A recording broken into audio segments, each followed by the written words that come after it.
तो जो इकोनॉमी पर जो इफेक्ट था उसके हम लोगों ने पॉजिटिव इम्पैक्ट को जान लिया था। आज जो है निगेटिव इम्पैक्ट को जानेंगे।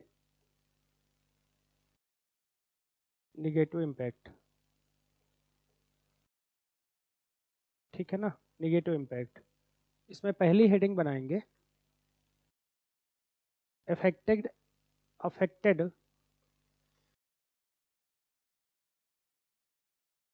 MSME sector.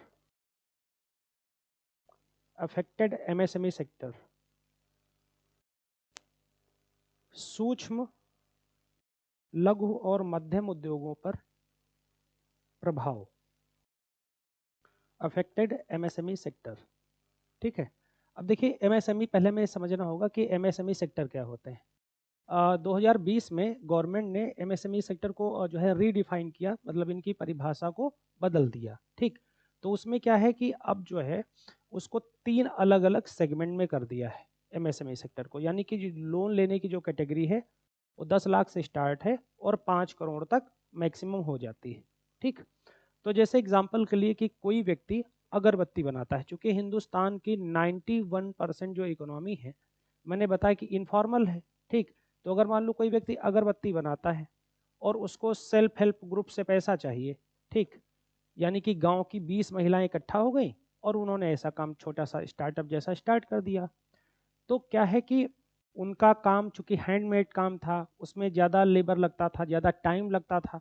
लेकिन जब ये ग्लोबलाइजेशन आया तो इसने वही काम बहुत ही जो है मशीन से करा, और मशीन से करा तो मशीन तो एक बार खरीदी, उसके बाद वो सस्ता कर दिया उसे, ठीक, सस्ता कर दिया।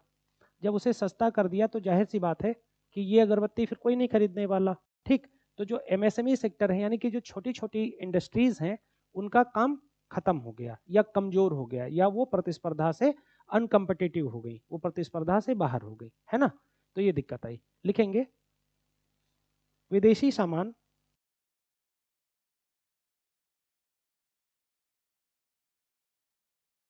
विदेशी सामान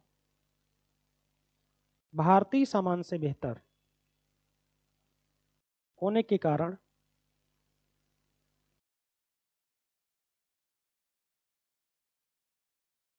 उपभोक्ताओं ने विदेशी सामान को खरीदना प्रारंभ किया। थोड़ा तेज लिखेंगे, खरीदना प्रारंभ किया। इससे भारतीय उद्योग एवं कंपनियों के लाभ में कमी आई। आप लोगों ने शशि थरूर का नाम सुना है?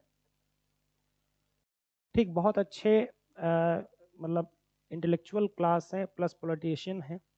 तो इन्होंने एक पुस्तक लिखी, एन इरा ऑफ डार्कनेस, और कंपनियों को प्रभावित किया, ठीक। एन इरा ऑफ डार्कनेस, इसका हिंदी में वर्जन है, किताब आई है अंधकार काल। अंधकार काल, तो ये इतनी जबरदस्त किताब है। इसमें उन्होंने लिखा कि मिडाइवल टाइम में इंडिया और चाइना, जो मैंने पहले कोट भी करा है आप लोगों की क्लास में, कि 54% एक्सपोर्ट करते थे दुनिया की इकोनॉमी का। और उसके बाद ब्रिटेन ने जो है मुगलिया अंपायर ने बिल्कुल भी इंडियन इकोनॉमी को बर्बाद नहीं किया, ठीक। पूरे तरीके से जो है ब्रिटिश इकोनॉमी ने इस हालत पे लाके खराब जो है बर्बाद कर दिया कि भारत का जो एक्सपोर्ट है वो जो है 4 से 7% के बीच में आ गया था, जो 54% तक हुआ करता था दो देशों का। लगभग 24% तो अकबर के टाइम में इंडिया की जो है जो जितना भी हम प्रोड्यूस करते थे 24% एक्सपोर्ट करते थे, उसका आधा भी नहीं कर पाते। इसका ये मतलब समझ में आता है कि ना केवल ग्लोबलाइजेशन, इनफैक्ट जो है ब्रिटिश जो कॉलोनियलिज्म हमारे यहाँ पर था, उसने भी हमारी इकोनॉमी को कैसे जो है शट डाउन किया था, है ना। ठीक है ना। तो ये चीज़ है, लिखेगा इंग्लिश में अफेक्टेड एमएसएमई सेक्टर, लिखेगा with the foreign goods being better than Indian goods the consumers prefer to buy foreign goods. For example, pharmaceutical, manufacturing and steel industry. उदाहरण के लिए फार्मा उद्योग, pharmaceutical, steel industry and manufacturing. Pharma उद्योग, steel उद्योग और विनिर्माण वस्तुएं. अब एक चीज और समझाते हैं. देखिए जो चाइना है, ठीक, चाइना जो ये फार्मा जो प्रोडक्ट्स हैं उनमें जो रॉ मटेरियल है, मतलब जैसे अगर डोलो मेडिसिन बनती है तो उनका रॉ मटेरियल अवेलेबल कराने में दुनिया में नंबर 1 है. उससे लगभग 74% हम लोग रॉ मटेरियल चाइना से लेते हैं. लेकिन दुनिया की सबसे चीप मेडिसिन इंडिया बनाता है.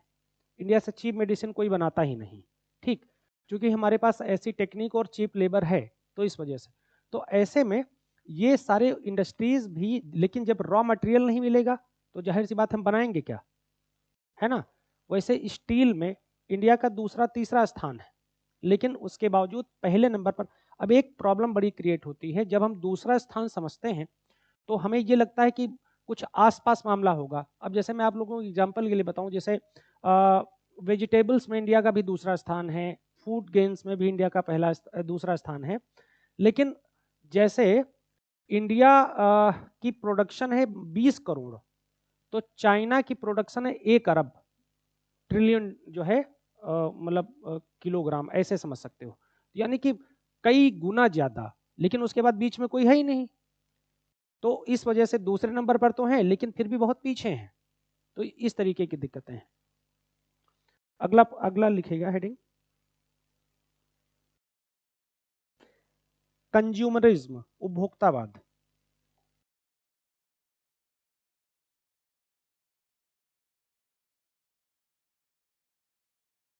क्या होता है उपभोक्तावाद, जरा बताएं.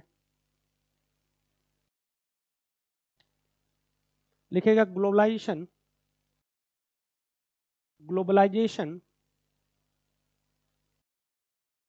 has increased consumerism and affected the pocket expenditure of common man. अब देखो ये उपभोक्तावाद क्या है, मतलब उपभोक्तावाद का सिंपल मतलब है खरीदने के लिए उन्मुख होना.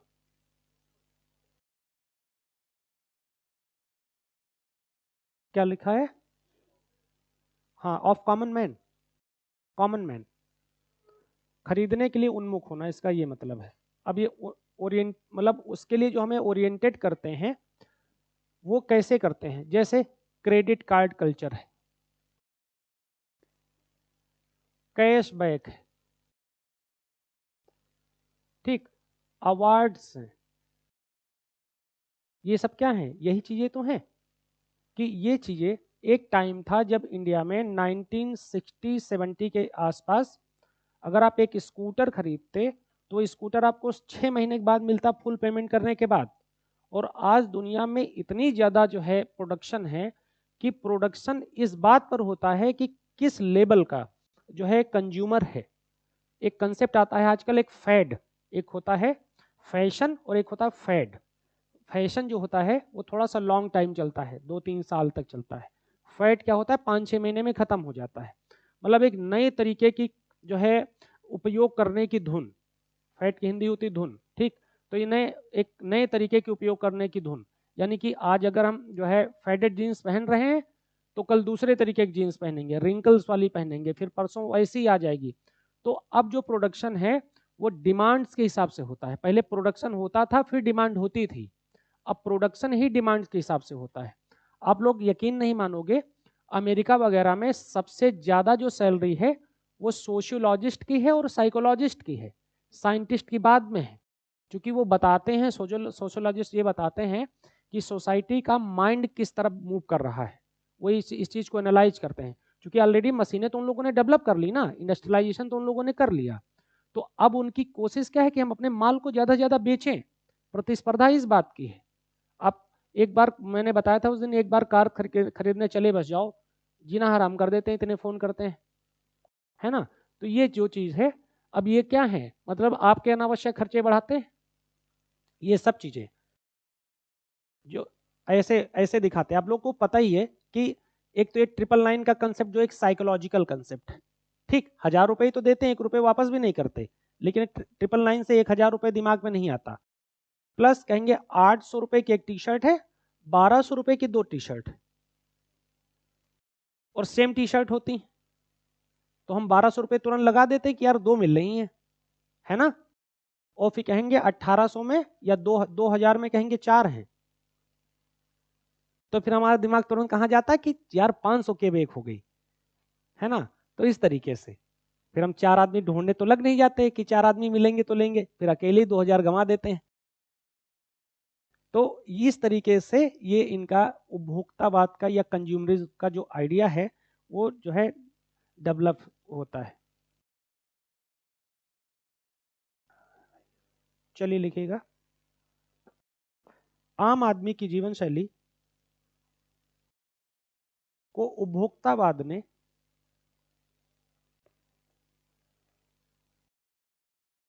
आम आदमी की जीवन शैली को उपभोक्तावादी संस्कृति ने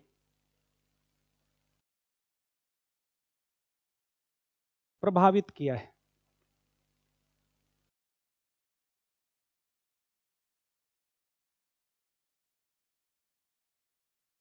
जैसे क्रेडिट कार्ड कल्चर इत्यादि।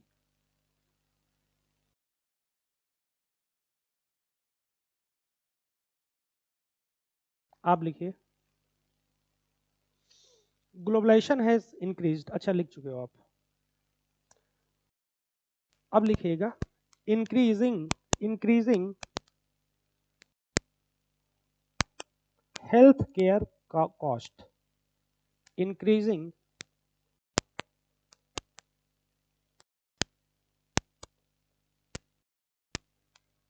Health care cost.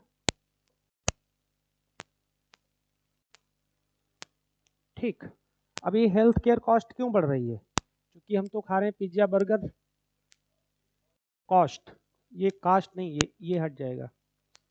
ये क्या हो रहा है यार, आज तो दिक्कतें हो रही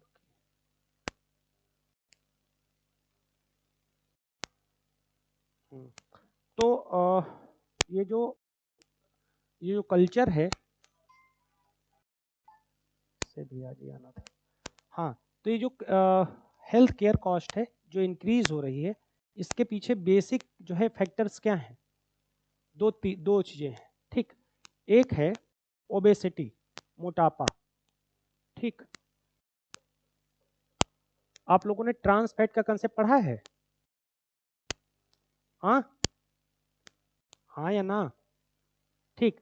इस पर केरला ने वो लगा रखा है, 10% का एक्स्ट्रा चार्ज लगा रखा है, क्योंकि जो परेशानियां हैं, जैसे शहर के लोग तुलनात्मक रूप से ज़्यादा मोटे होते हैं, वो इस वजह से मोटे होते हैं क्योंकि वो ज़्यादा फैट यूज कर रहे हैं हर चीज़ में, चाहे तो ऑयल से लेकर पिज़्ज़ा बर्गर, ये सब कुछ जितना जितना मतलब प्रोडक्ट हैं बाहर के खूब खा रहे हैं, इनसे तेज़ी के साथ वो चीज़ें बढ़ रही हैं, और इसलिए हार्ट के डिसीजेज़ और तमाम तरीके की किडनी की डिसीजेज़, ये सब चीज़ें बढ़ रही हैं।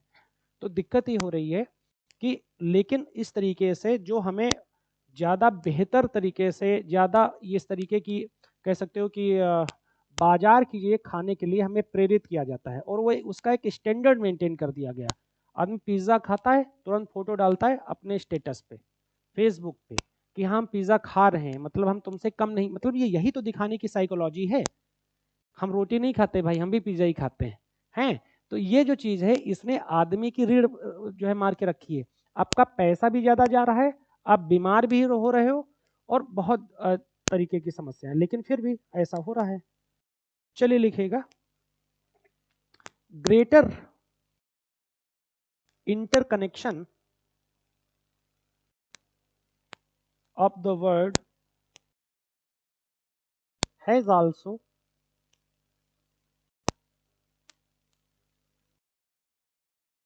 led to the increasing diseases. The result in greater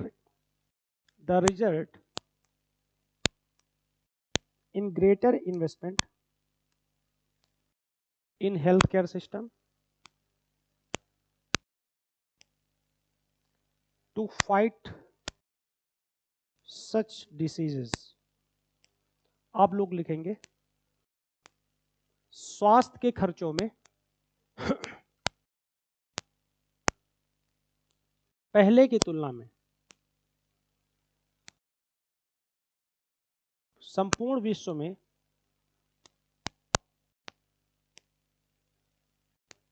बढ़ोतरी हुई है,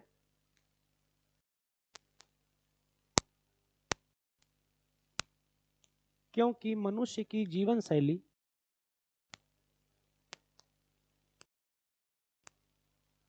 प्रभावित हुई है।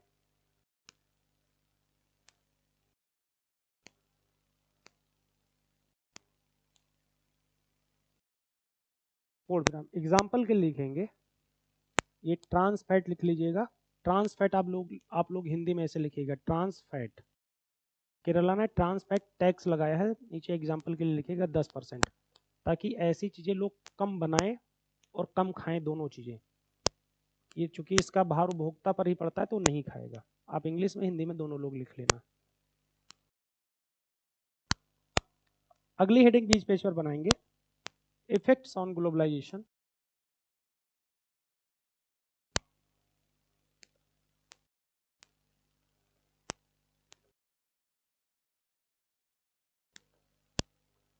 On women.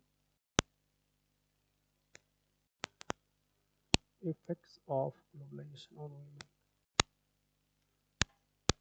चलो महिला पक्ष बताएं कि महिलाओं को ग्लोबलाइजेशन ने कैसे इफेक्ट किया है। Effects of globalisation on women बताइए आप लोग।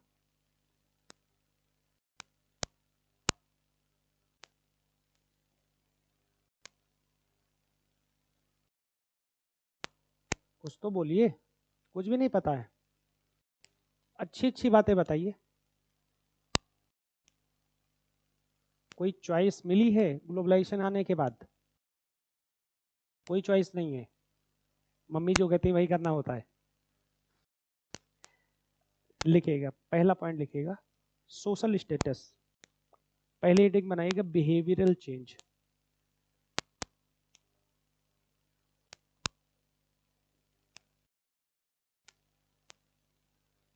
इसमें पहला पॉइंट है सोशल स्टेटस।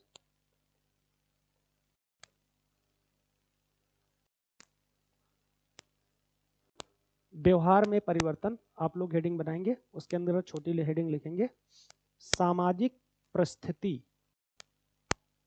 अब देखो ये बिहेवियरल चेंज कैसे, जैसे अभी भी स्टडीज जो पाई गई, जो मतलब मैंने पीएचडी जो करी है उसका यही वो है, टॉपिक रहा है कि जो ग्लोबलाइजेशन का महिलाओं पर प्रभाव। तो उसमें मैंने जो अपने तमाम रिसर्चेज में देखा और पाया, तो ये देखा कि जो वीमेंस हैं उनके लिए जो ग्लोबलाइजेशन हो या कुछ भी हो, तो उनको क्या किया गया है कि उनको एक तो प्रोडक्ट की तरह से बनाया रखा गया है। ये इसका निगेटिव इम्पैक्ट है। लेकिन सकारात्मक इम्पैक्ट ये भी है कि वीमेंस के स्टेटस में बढ़ोतरी हुई, क्योंकि जो लोग लोअर मिडिल क्लास हैं या मिडिल क्लास हैं, उन लोगों के सामने चूंकि अब विकल्प आ चुके हैं। जैसे एक टाइम था जैसे कोटा में ही जो है कोचिंग होती थी, अब ऑनलाइन है, इनफैक्ट लखनऊ में है, तो सब जगह हो रही है। ठीक, आईआईटी के लिए, जेईई के लिए, नीट के लिए, जिसे पहले पीएमटी बोलते थे, तो अब वो पढ़ा रहे हैं। अब मान लो उनकी लड़की निकल गई तो जाहिर सी बात फिर उसका एडमिशन करवा देंगे। पहले ये पाया जाता था कि ऐसी चॉइसेस नहीं थे, वीमेंस जो पढ़ाई करती थी वो बेसिकली हायर एजुकेशन में भी पढ़ाई ह्यूमैनिटीज़ के सब्जेक्ट में ही ज़्यादा करती थी। अभी भी वो रेशियो बहुत ज़्यादा नहीं है, अभी भी जो स्टेम सरकार के ही डेटा में ये साइंस जो है ये टेक्नोलॉजी, इंजीनियरिंग और मैथमेटिक्स, इसमें 14% महिलाएं हैं मात्र, कि 14% महिलाएं इसको कर पाती हैं। तो इंफ्रा की भी ज़रूरत है, लेकिन जो लोग जो है जिन लोगों के पास सफिशिएंट फैसिलिटीज़ हैं वो कम से कम अगर चाहते हैं तो अपनी लड़की को फैसिलिटी अवेलेबल करा सकते हैं, क्योंकि उनके लोकल शहर में है वो चीज़ें।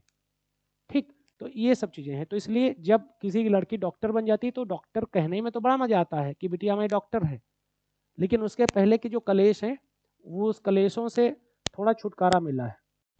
लिखेगा access to global media, access to global media and televisions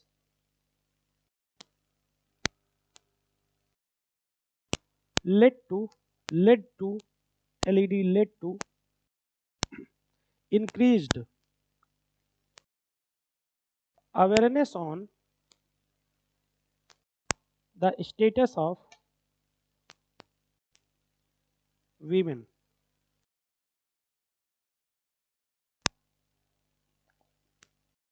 आप लोग लिखेंगे व्यवहार में परिवर्तन और उसमें लिखेंगे सामाजिक परिस्थिति, परिस्थिति मत लिखिएगा, परिस्थिति लिखिएगा ऐसे। इसका मतलब होता है स्टेटस। जो लोग सोशियोलॉजी कैंडिडेट पढ़े होंगे कभी उनको पता होगा।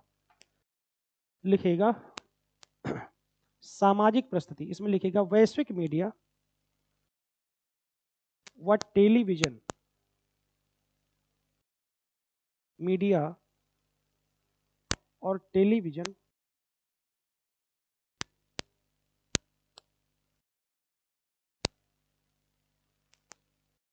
ने महिलाओं के अंदर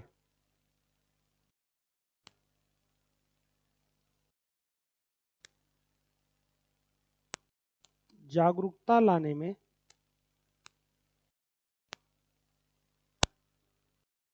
मदद की है।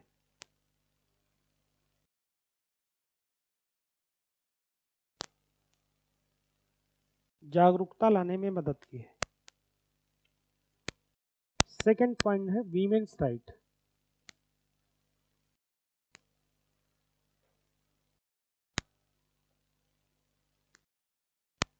महिलाओं के अधिकार है।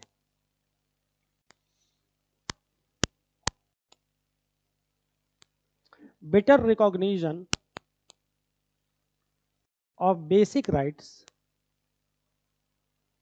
बताओ आप लोगों के क्या क्या अधिकार हैं, पहले तो ये बताओ, तभी आगे लिखाएंगे। बताइए महिलाओं के किस किस तरीके के अधिकार हैं। 10 अधिकार, आप 5 कितने लोग हो, 3 3 6 लोग मिलके 10 अधिकार बताओ फटाफट। वीमेंस के क्या राइट्स हैं सोसाइटी में, लीगल राइट, सोशल राइट, बताइए। उसके बिना बताए नहीं पढ़ाएंगे।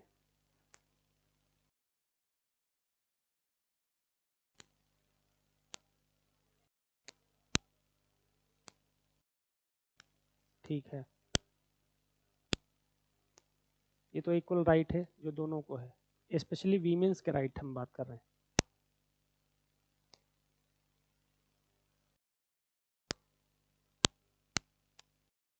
कॉन्स्टिट्यूशन सर पढ़ा रहे हैं ना, तो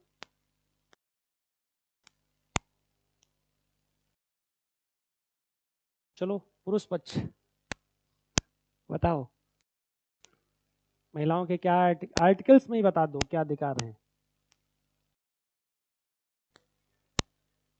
हाँ ठीक है, इक्वल राइट है, लेकिन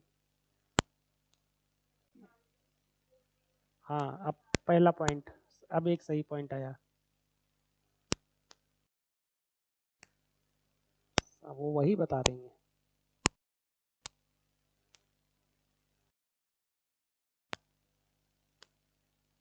छह त्रिमूर्ति बैठी हो, 6 मूर्ति बैठी हो, 10 पॉइंट नहीं आ रहे हैं। चलिए सोचिए, कॉन्स्टिट्यूशन सर ने तमाम कुछ पढ़ा दिया होगा, बताना नहीं चाह रही हो आप लोग, तब कोई बात नहीं। चलो लिखो फिर, कोई बात ही नहीं है। लिखो, better recognition of basic rights of women like liberty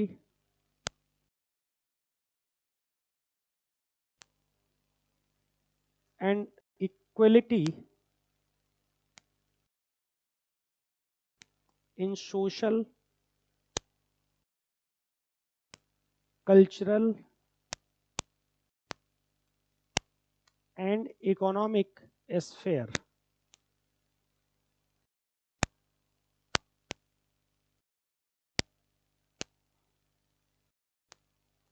लिखिएगा महिलाओं के अधिकार।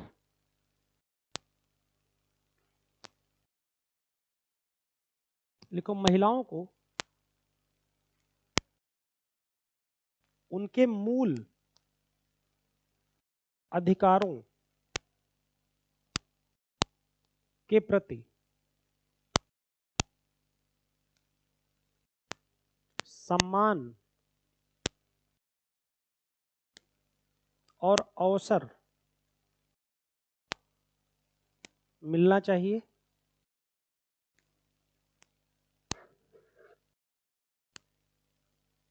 जैसे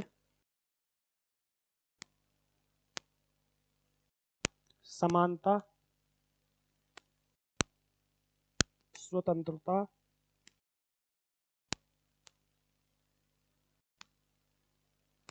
का अधिकार, कामा सामाजिक, सांस्कृतिक और आर्थिक अधिकार।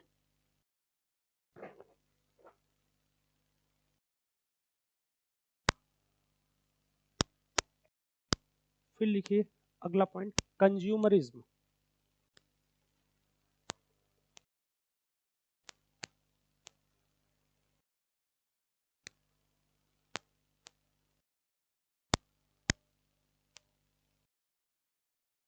Rise in consumerism of households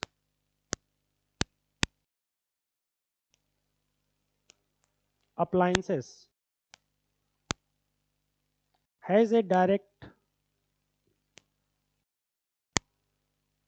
effect on women empowerment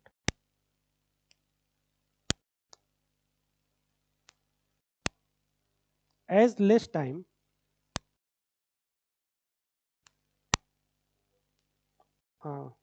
appliances has a direct effect on women empowerment as less time in household। आप लोग लिखो उपभोक्तावाद।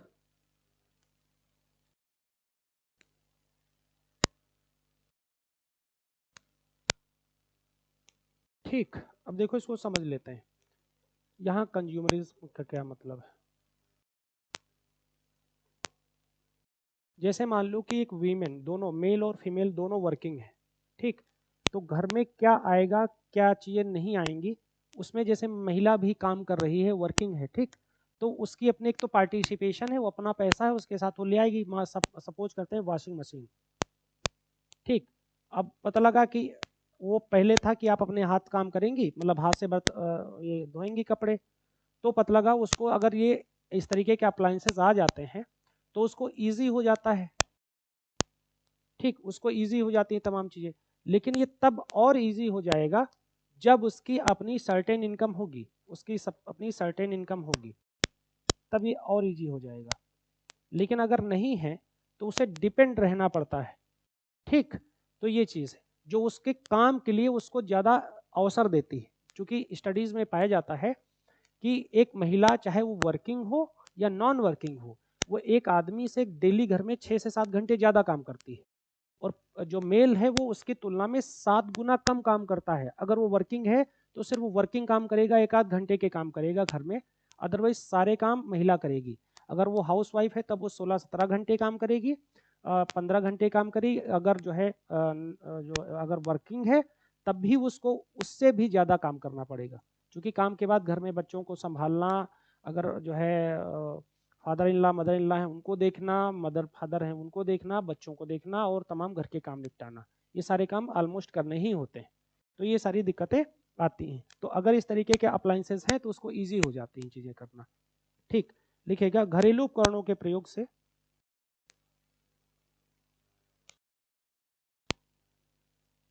महिलाओं को अवसरों का लाभ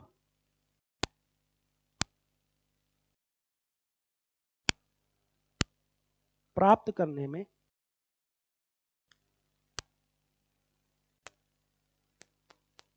आसानी होती है।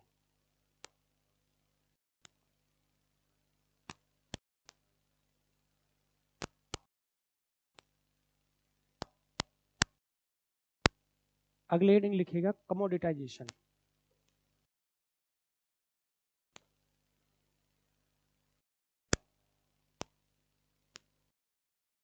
हिंदी में लिखेंगे ऐसे पण्यीकरण। पण्य का मतलब होता है या वस्तुकरण।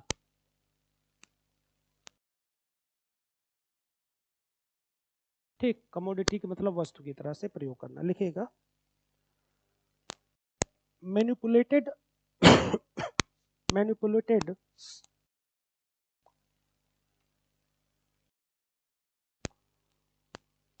पॉजिटिविटाइजेशन, ऐसे लिखेगा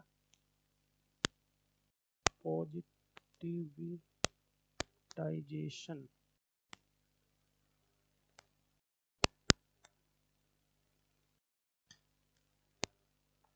of beauty and manipulated consciousness of colors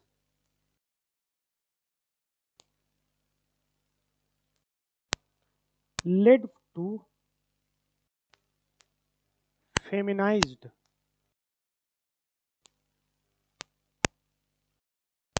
commoditization। कमोडिटाइजेशन। आप लोग लिखो वस्तुकरण या पण्यीकरण। लिखो भाई सुंदरता के हेरफेर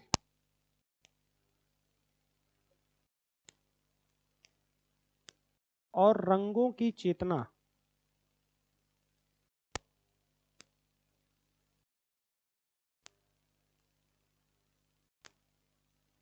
रंगों की चेतना में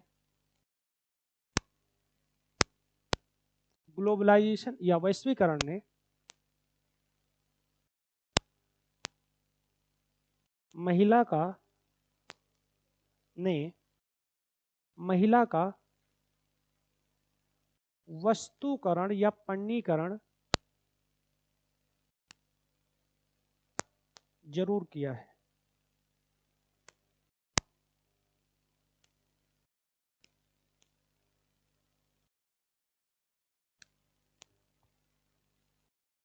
अब दूसरी हेडिंग इसमें लिखेगा social indicators.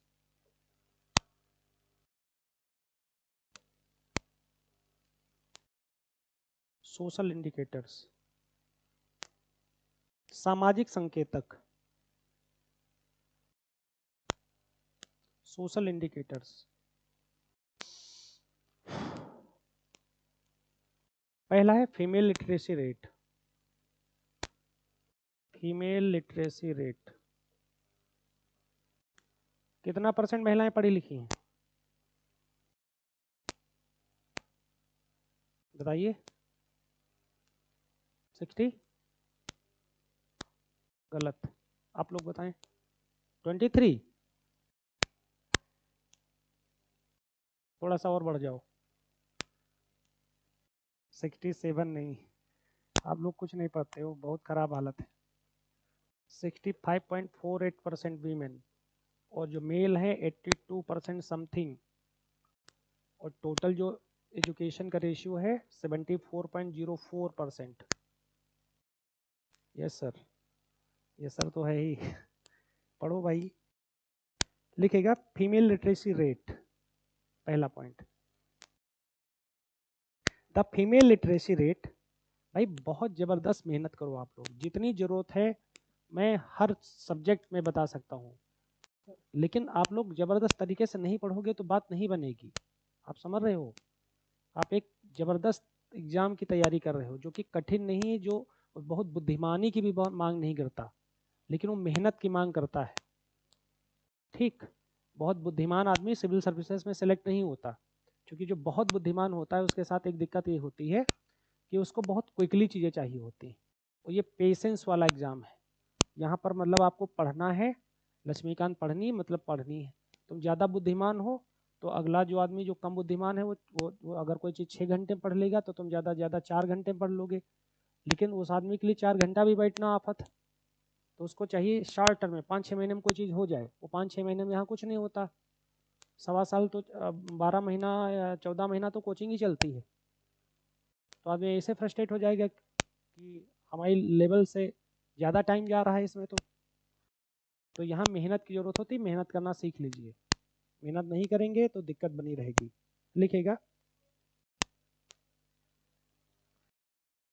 The female literacy rate has showing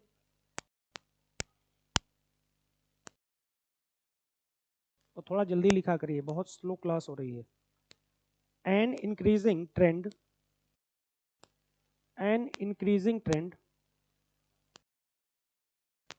8.9%, मतलब इस दर से लिटरेसी रेट बढ़ रही है।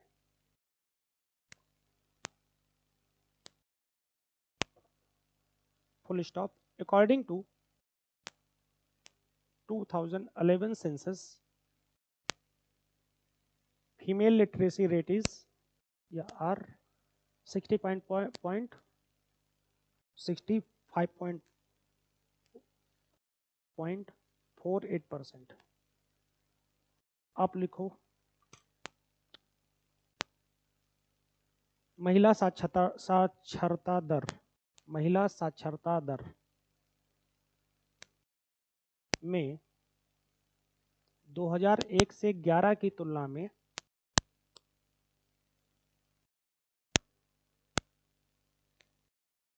1 से 11 की तुलना में 8.9% की वृद्धि हुई है।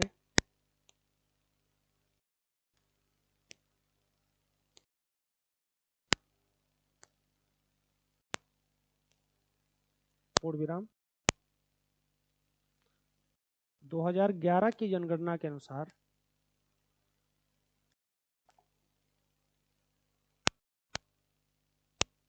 महिलाओं की साक्षरता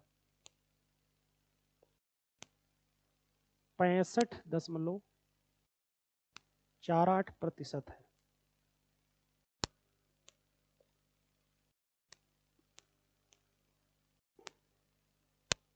second point, decline of child marriage.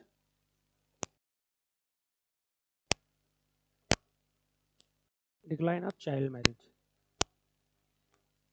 बाल विवाह सबसे ज्यादा कहाँ होते हैं? राजस्थान में। बढ़िया जवाब। लिखिएगा child marriage is now formally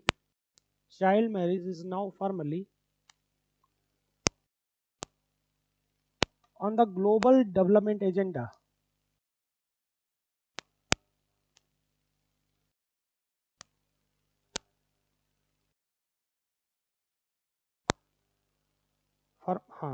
Formally on the global development agenda, comma, most prominently thought is its inclusion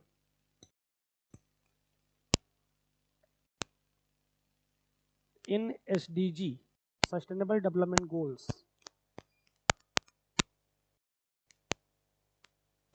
5.3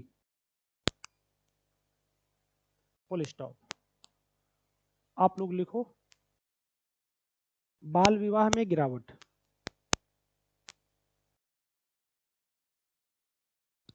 लिखो वैश्विक स्तर पर बाल विवाह की संख्या में गिरावट को लेकर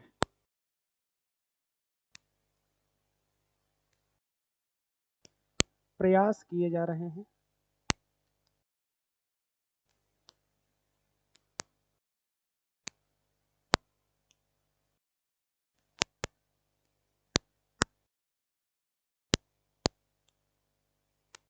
इसके लिए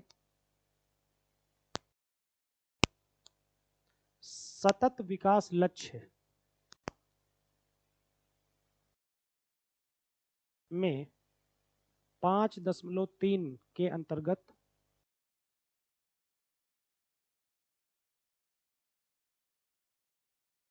सतत विकास लक्ष्य 5.3 के अंतर्गत प्रयास किए गए हैं। एसडीजी कितने हैं टोटल? सस्टेनेबल डेवलपमेंट गोल्स कितने हैं टोटल? 6 हैं।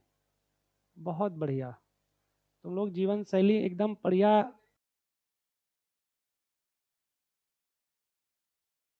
सस्टेनेबल हेल्थ नहीं, 6 वाटर है, टोटल है 17 और इनके 149 टोटल हैं सब पॉइंट। लोग एकदम महान हो। और इनको कब से कब तक अचीव करना है? 2015 से 2030 तक। क्या पढ़ते क्या लिखते हो यार, बस भूल गए, बस 6 बता रहे थे। नहीं पर पढ़ते रहिए भाई, ये बहुत जरूरी है। हाँ क्या लिख रहे थे? ठीक, ये हो गया। अब लिखेगा improving health care, improving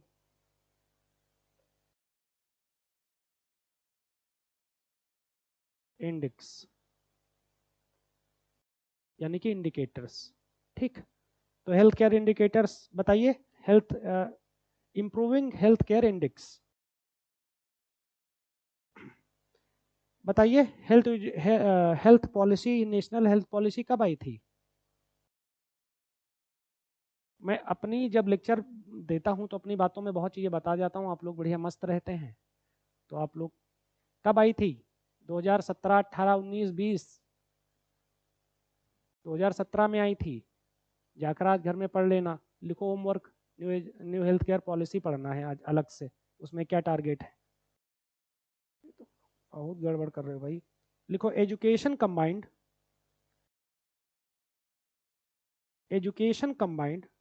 with policy initiative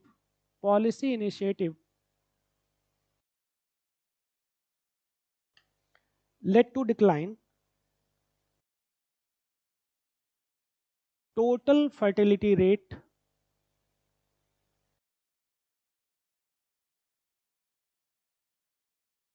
comma maternal mortality rate and infant mortality rate। Infant mortality rate का मतलब होता है जो बच्चा, शिशु बच्चा जिसको हम लोग बोलते हैं, शिशु उसे बोलते हैं जो 0 से 5 साल का हो। ठीक, जो जिनकी डेथ रेट ज़्यादा है, इसी वजह से बच्चे ज़्यादा लोग पैदा करते थे हिंदुस्तान में कि बच्चे मर जाएंगे ज़्यादा ज़्यादा। एक सेकेंड, मदर मोर्टेलिटी रेट पर 1000 पे काउंट होता है और बहुत हाई है, 130 के ऊपर था, जिसको कम करने की पहले तो 212 वगैरह 1000 पे महिलाएं मर जाती थी प्रसव के दौरान, जिनको अब कम किया जा रहा है। थर्ड पॉइंट क्या है इसमें कि हाँ, फर्टिलिटी रेट को डाउन किया जा रहा है। जैसे फर्टिलिटी रेट एक महिला अभी जैसे 2.1 आ चुका है, ठीक, और हमारे जो एफर्मेटिव एक्शंस हैं उनकी वजह से ऐसा हुआ है, जो कि बहुत अच्छी बात है। लेकिन अभी बिहार जैसे राज्यों में अभी भी एक महिला पर एवरेज 3 बच्चे पैदा हो रहे हैं उनके प्रजनन काल में, इसको फर्टिलिटी रेट बोलते हैं। ठीक, तो ये चीज़ इनको कम करना होगा। चूंकि हम लोगों की जो पॉपुलेशन है वो बहुत ज़्यादा है, ठीक, और उसके हिसाब से रिसोर्सेज बहुत कम है, तो जाहिर सी बात है सरकार सबको नौकरी दे पाएगी ना, फंडामेंटल फैसिलिटीज़ दे पाएगी। और हमारे पास डेमोग्राफिक डिविडेंड तो ज़्यादा है, लेकिन पहले से सरकारों ने ऐसी कोई व्यवस्था नहीं कर रखी, उसकी वजह से जो स्किल होने की जो कैपेसिटी है वो भी हम लोग खो चुके हैं। और इंडिया में अभी जो एवरेज एज मानी जाती है वो 29 ईयर मानी जा रही है, और 2040 में एवरेज एज 54% मान ली जाएगी, मतलब 54% लोग एकदम जबरदस्त कामगार होंगे, यानी 50% लोग काम करने लायक होंगे। लेकिन अगर यही डेमोग्राफिक डिविडेंड अगर लाभ के रूप में नहीं तब्दील हुआ तो इसका ये जो है रिवर्स फायर कर जाएगा। अभी 12% लोग बच्चे हैं, मतलब 0 से 15 साल के बीच के कह सकते हो, 0 से 15 साल के बीच के। और यही जो रेंज है जब 60 प्लस की हो जाएगी तो ऐसे लोगों की संख्या होने की उम्मीद है 18 से 22%। और 22% यानी कि ये बर्डन हो गए ना भाई। घर में अगर वृद्ध हैं तो ज़्यादा ज़्यादा कितने 1% 2% लोग ऐसे होंगे जिनको सरकार की तरफ से वो मिल रहा होगा। अब तो सरकार वो भी नहीं, पेंशन भी नहीं देती ना, तो अब जो बूढ़े होंगे उनको तो पेंशन भी नहीं मिलेगी, वो तो पीएफ के पैसे से ही काम चलाएंगे अपना। तो फिर ये लोग बर्डन की तरह से हो जाएंगे सरकार के लिए या समाज के लिए या परिवारों के लिए, तो फिर इसका भार इकोनॉमी पर आएगा। तो इस तरीके से हमें चीजें देखनी है। लिखिएगा, शिक्षा नीतियों से मातृ मृत्यु दर, मातृ मृत्यु दर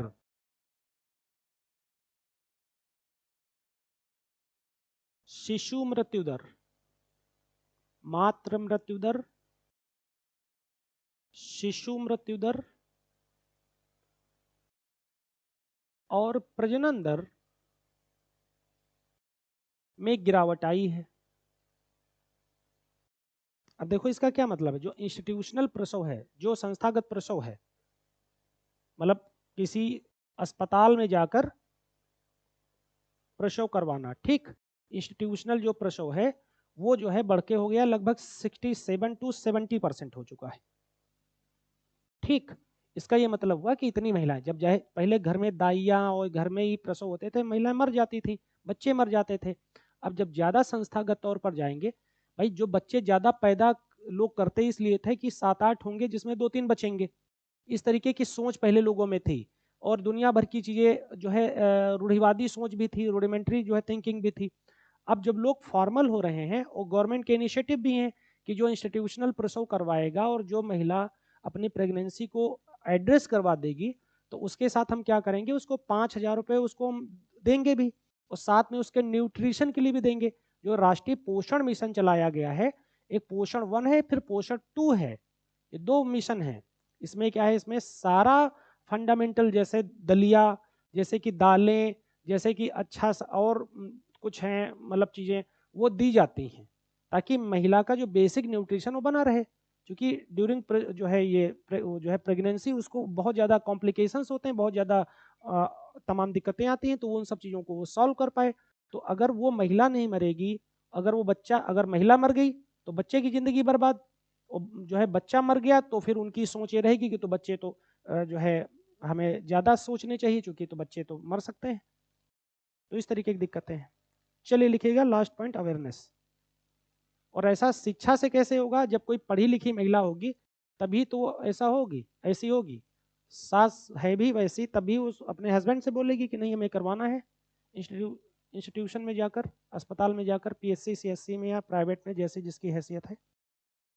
अवेयरनेस लिखिएगा, rise in access to health care driven by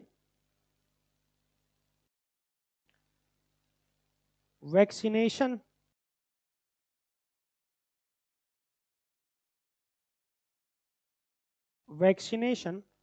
and institutional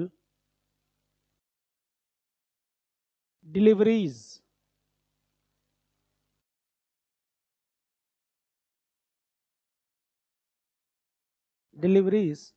helped reducing IMR and MMR, मतलब मदर मर्टिलिटी रेट IMR का मतलब है इन्फेंट मर्टिलिटी रेट। आप लोग लिखो जागरूकता, लिखो टीकाकरण व संस्थागत प्रसव से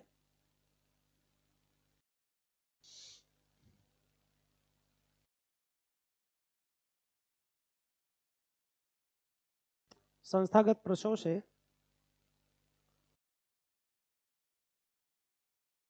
मातृ मृत्यु दर और शिशु मृत्यु दर में कमी आई है।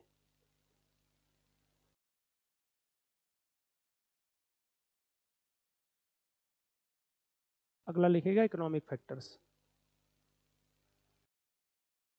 या ठीक।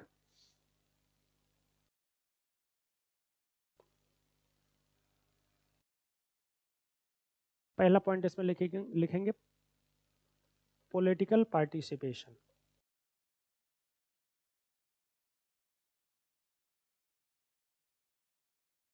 राजनीतिक सहभागिता।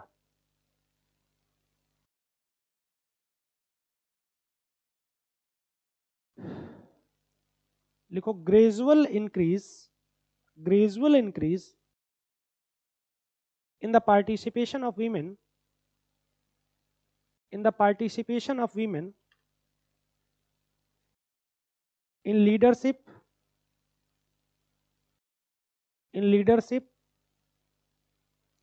and decision making role opened up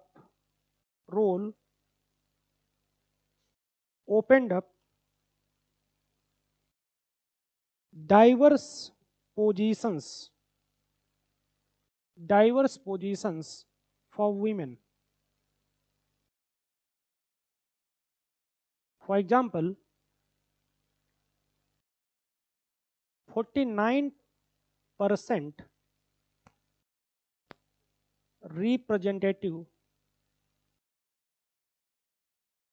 representatives of पंचायती राज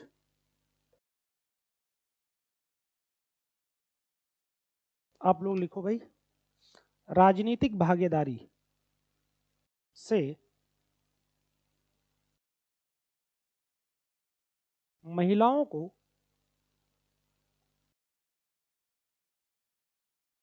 विभिन्न क्षेत्रों में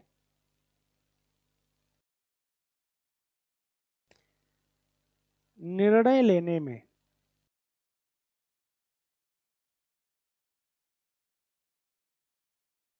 अवसर प्राप्त हुए हैं।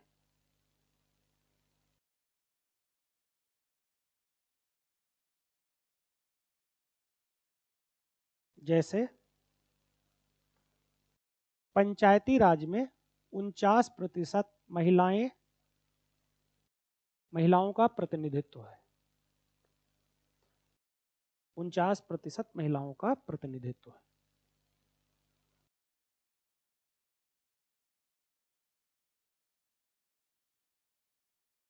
सेकंड एग्जांपल लिखिएगा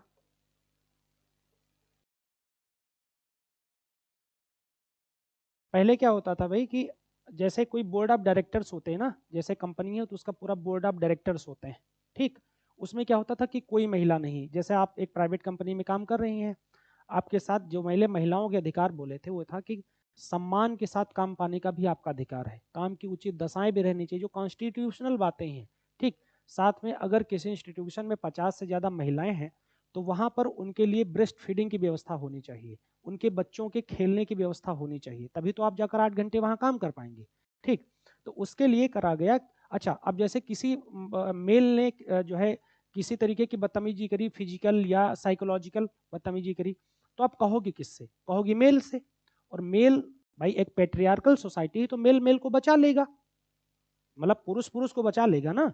तो ये करा गया, सरकार ने एक रूल बनाया कि जो बोर्ड ऑफ डायरेक्टर्स हैं उनमें एक महिला मेंबर होनी चाहिए, ताकि वो अगर महिला मेंबर होगी तो जैसे किसी महिला के को ऐसी कोई दिक्कत आती है तो फिर उसको जो है बताएगी, तो वो उसकी जो पॉइंट है वो ज़्यादा मजबूती से रेस किया जाएगा, ठीक। तो ये भी एक चीज़ करी गई, इससे महिलाओं को एक ताकत मिलती है ना भाई। कहीं आप प्राइवेट जॉब करने गई 20-25 हज़ार रुपए की, एक आध बार ऐसी कोई हरकत हो जाए और आप घर से सक्षम हो, तो फिर जाहिर सी बात है आदमी नहीं जाएगा ना, इनफैक्ट दूसरी जगह भी काम करने की उसकी हिम्मत नहीं पड़ेगी।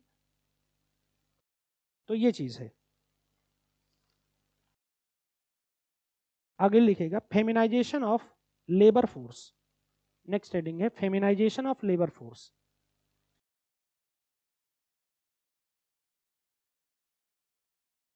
women benefited women benefited from the financial independence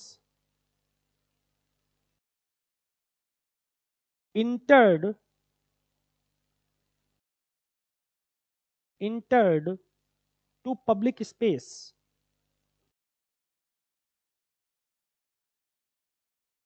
Full stop. But 90% of women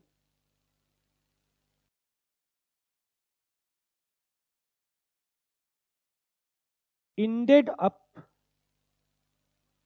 in informal sector.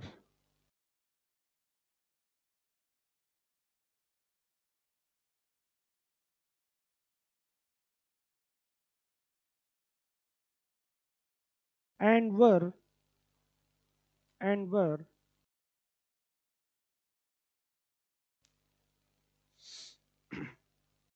deprived of social security mechanism,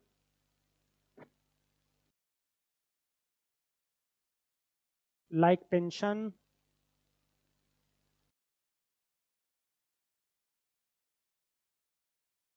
benefits,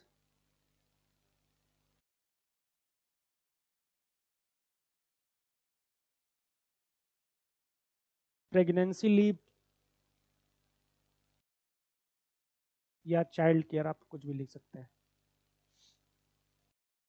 1961 का एक्ट है, ठीक है, 1961 का एक्ट है जिसे 2017 में अमेंड किया गया है कि अगर कोई महिला है तो प्रेगनेंसी के दौरान उसे 6 महीने की छुट्टी होती है उसके पास, पहली बात तो, और ये छुट्टी पेड होगी, ये छुट्टी पेड होगी, और इसमें उसके पुरुष को यानी उसके हस्बैंड को भी 15 दिन की छुट्टी दी जाएगी, ठीक, ये चीज़ है।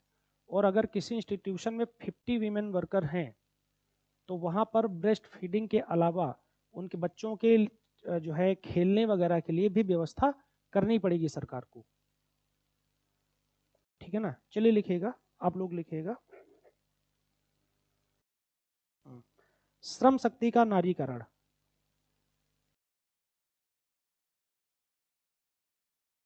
ये जो एडिशनल चीजें मैं बताता रहता हूँ इनको जरूर से नोट किया करो, ठीक है ना सभी लोग।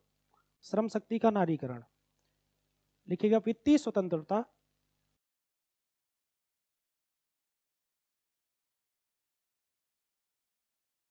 व सार्वजनिक स्थान पर वित्तीय स्वतंत्रता व सार्वजनिक स्थान पर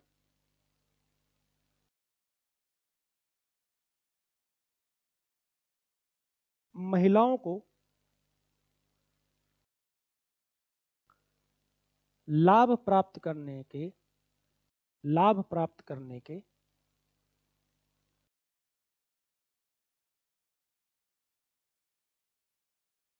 सीमित अवसर है।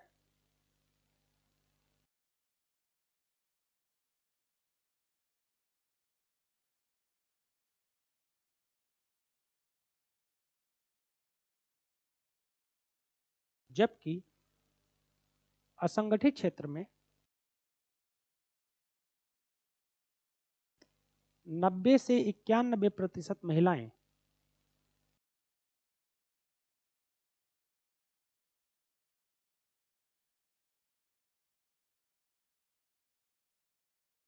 कार्यरत होने के बावजूद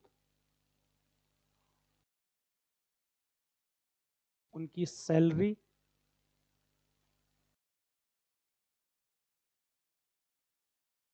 पेंशन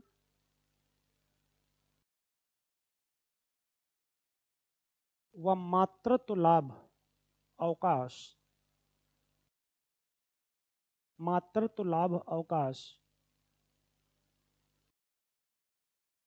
से दूर रहते हैं, मातृत्व लाभ अवकाश से दूर रहते हैं।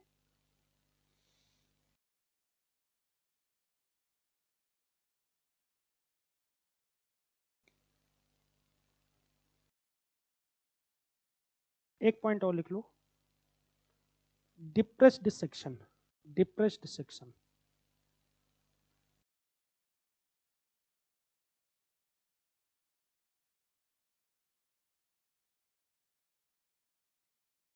वंचित वर्ग, decline in caste based occupation, caste based occupations, decline in caste based occupations in rural India and rise class based and rise class based occupation in urban India। वंचित वर्ग या सुभेद्य वर्ग लिखिएगा, लिखेगा ग्रामीण भारत में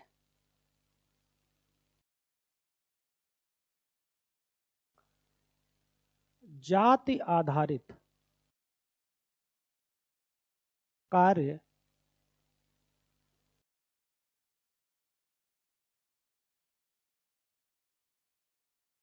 कार्यों में कमी आई है,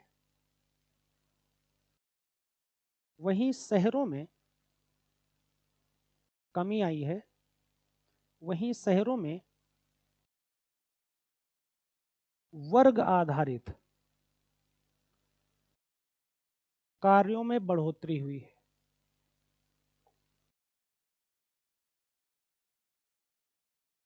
अब एक कास्ट और एक क्लास का थोड़ा सा बता देता हूँ, ठीक।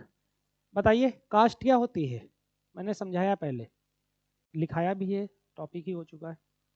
सोशियोलॉजी किसी ने मेंस में या बीए में जरूर पढ़ा होगा, नहीं पढ़ा है आप में से किसी ने? एक तो आप लोग इतने चालू हो कि बोलते कुछ नहीं हो, ठीक।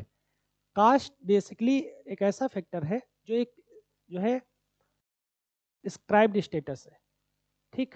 स्क्राइब्ड प्रदत्त परिस्थिति है, स्क्राइब्ड स्टेटस है, ठीक। और ये जो क्लास है ये ओपन है, यानी कि जैसे इंडिया में ये कंसेप्ट था बिफोर ग्लोबलाइजेशन एंड वैदिक पीरियड के दौरान, अभी भी है कि हम जिस जाति में हम जन्म ले लेते हैं तो बाय बर्थ हमें वही काम करना पड़ता रहा है, ठीक। अब तो है सुविधा की बदल जाता है, ठीक, तो इसलिए मैंने कहा रहा है। तो यहाँ पर क्या है कि यहाँ आपके पास एक caste is a close class, ये बंद वर्ग है, यानी आपके पास कितनी भी प्रतिभा है लेकिन आपके पापा लोहार थे इसलिए आपको लोहारी का काम करना पड़ेगा। और अब क्या है, चेंज हो गया। तो ये चेंज होने के दो फैक्टर, जैसे मैंने बताया कि लखनऊ में तुम एक दो चीज देखोगे, यहाँ जितने पानी के बताशे वाले और चाय वालों को देखोगे वो पंडित जी लिखे होंगे अपनी दुकान पर, 90% हो सकता ना हो, लेकिन वो जानते चूंकि हमारी हायरार्की में जो ब्राह्मण्स का स्टेटस सबसे अप है, ठीक, तो इसलिए लिखते हैं ना ताकि आदमी हमसे जो छुआछूत है, जो सोशल डिस्टेंसिंग है, वो वाले कंसेप्ट में हमारी बिक्री कम ना हो। और उनकी आइडेंटिटी तो किसी पता नहीं, पता लगा है वो आजमगढ़ के, हैं वो बलिया के, तो यहाँ उनको कौन जानता है, वो लगाते हैं पुरनिया पर बाटी चोखा। अब कोई पता चल जाए कि वो जो है नीची जाति से, तो उनका 10-5% बिक्री डाउन हो जाएगी।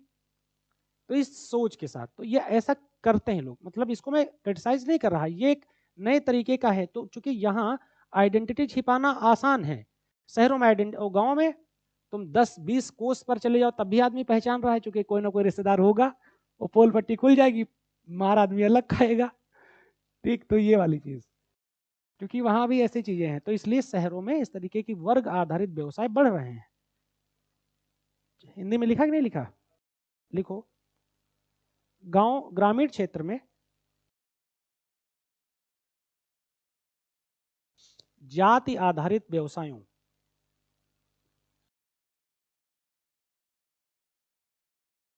जाति आधारित व्यवसायों, ग्रामीण समाज में जाति आधारित व्यवसायों में कमी आई है। हाँ, तो इसीलिए तो कह रहा हूँ कि मुझे लग रहा था मैंने बोल दिया है। ठीक, अब अगली हेडिंग लिखेंगे, बीच पेज पर हेडिंग बनाएंगे इसी में। ये बहुत बड़ा टॉपिक है, इम्पैक्ट्स ऑन ट्राइबल्स। ट्राइबल्स के बारे में बता चुके हैं। ठीक, चलिए अब बताइए ट्राइबल्स कौन होते हैं।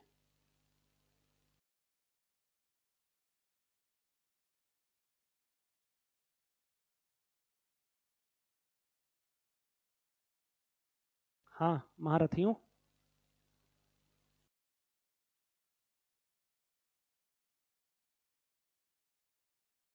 ठीक है, एक पॉइंट आया। आप में से देवियों एंड सज्जनों, थोड़ा सा तुम लोगों को और ज्यादा इज्जत से नवाजें तो शायद कुछ बताओ, कॉन्फिडेंस आए तो बताओ भाई, क्या होती हैं ट्राइबल्स, जनजातियां क्या होती हैं।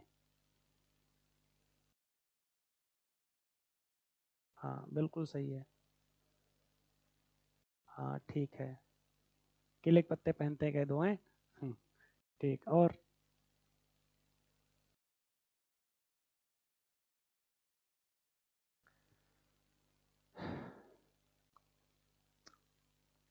ट्राइबल्स को एक बार मैं फिर समझा देता हूँ कि मतलब ट्राइबल्स कौन होंगे। ठीक, ट्राइबल्स बेसिकली वे होते हैं जिनका अभी मतलब जो सोसाइटी की मेन एक्सट्रीम जो कल्चर है उसमें वो अभी नहीं आए हैं, उसके साथ वो अभी कोई एग्जिस्टेंस नहीं एस्टेब्लिश कर पाए हैं, सह अस्तित्व तो निर्धारित नहीं कर पाए हैं।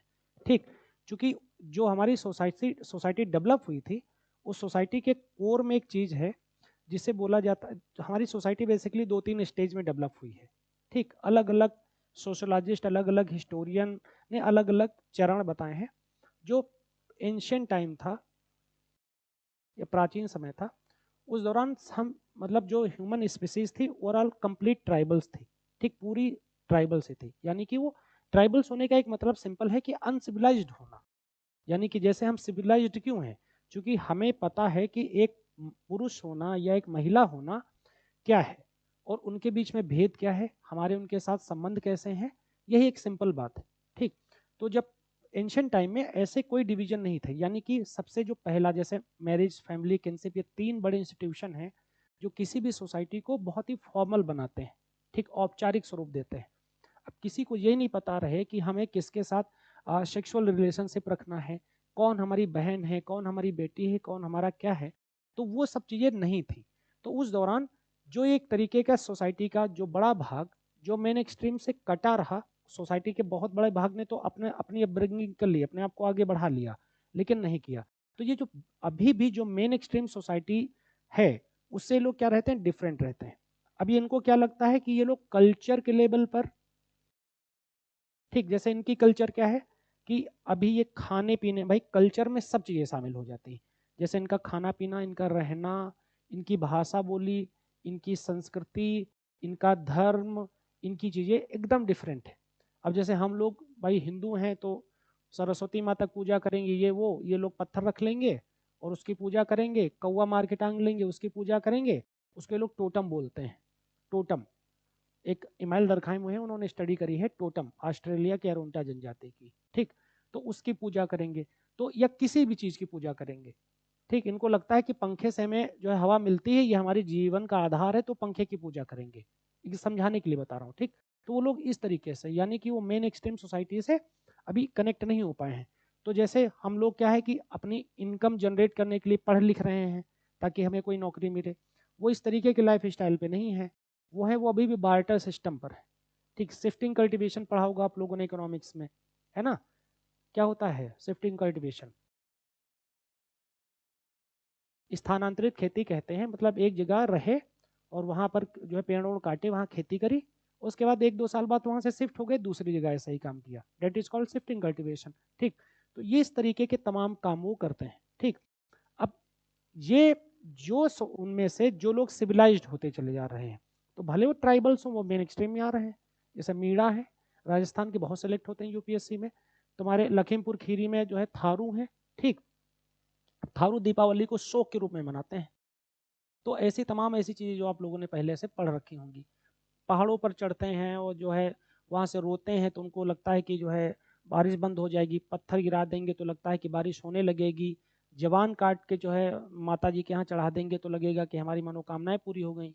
ग्रुप में ये लोग कबीलाज में रहते हैं, कबीला जैसे ग्रुप का एक लीडर होगा, तो पता लगा कहेंगे हमारे एग्जिस्टेंस के लिए जितने बड़े कबीले में जितने लोग रह रहे हैं हर साल एक आदमी को का जो है सर दान करना पड़ेगा माता के यहाँ। मतलब एक आदमी को निपटा दिया, गर्दन काट के चढ़ाई जाके मंदिर में। मतलब अलग अलग ट्राइबल्स के अलग अलग चीजें। ठीक, तो जैसे एक बिरहोर जनजाति है, वो क्या करती है, वो खड़ा करके वो मारती है। सब लोग जो कबीले के जो है जो मेल होंगे वो खड़े करेंगे एक आदमी को और उस पर तीर मारेंगे। वो इसलिए मारेंगे कि उसको दुष्ट घोषित करेंगे। और उनके अभी भी जो है दंड देने के जो प्रावधान है वो सप्रेसिव लॉ वाले हैं, एंशियंट टाइम वाले। जैसे वो दममी फिल्म नहीं देखी कि चींटियों से उसको खिला देते हैं खोल के, वैसे टाइप के हैं। आधा गाड़ दिया जमीन में, वो गर्दन काट दी, इस टाइप के। तो इस तरीके की जो चीज़ें हैं वो ट्राइबल्स में है। अच्छी चीज़ें अगर तुमसे कभी इंटरव्यू में पूछ लिया जाए कि अच्छी चीज़ें ट्राइबल्स में क्या है, ठीक, अगर किसी का एंथ्रोपोलॉजी वगैरह होगा तो उससे पूछा जाएगा। तो अच्छी चीज़ें ये है कि इनमें हायरार्की नहीं है, अच्छी चीज़ है। दूसरा, इनमें कास्ट सिस्टम इस तरीके का रिजिड नहीं जैसा हमारी सोसाइटी में कास्ट सिस्टम है। इनमें क्या है कि इनमें ह्यूमैनिटीज और सोशल सॉलिडरिटी, सामाजिक सुदृढ़ता भी हम लोगों से बहुत ज़्यादा है। हम लोग बहुत डिवाइड हैं आज के टाइम में, लेकिन इन लोगों में ऐसा नहीं है। चलिए लिखिएगा आदिवासियों पर प्रभाव। तो पहले लिखिएगा पॉजिटिव इंपैक्ट या सकारात्मक प्रभाव। तो पहला पॉइंट है promoting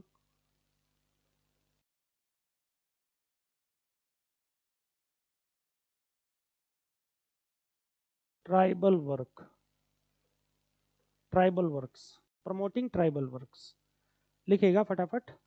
Odisha tribals culture became very popular because of dance, dance, wooden and stone handicraft.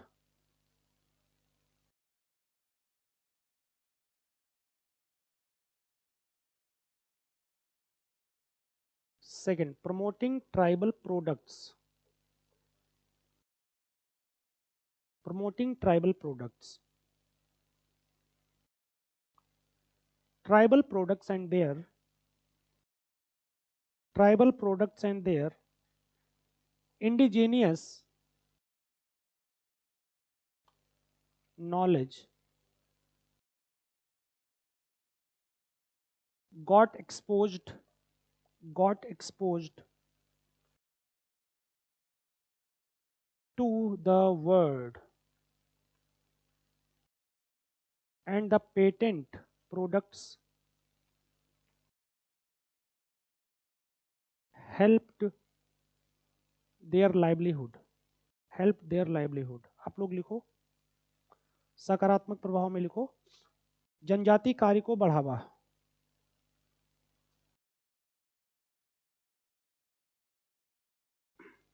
लिखेगा उड़ीसा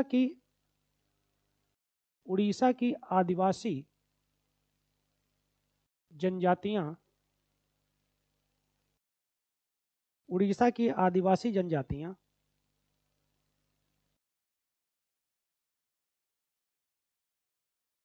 अपने संस्कृति के कारण लोकप्रिय हुई।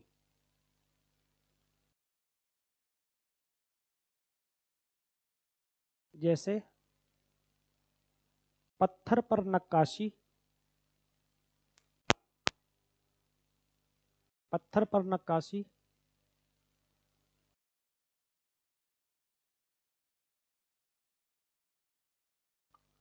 एवं लकड़ी पर कारागरी।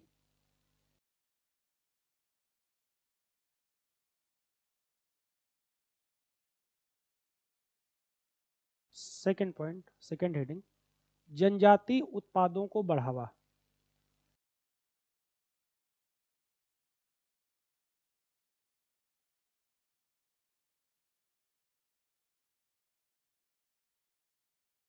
लिखो, जनजाति उत्पादों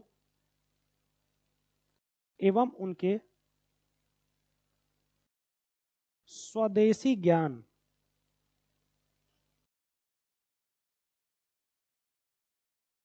को उजागर किया गया। थोड़ा जल्दी जल्दी लिखेंगे, उजागर किया गया। दुनिया भर में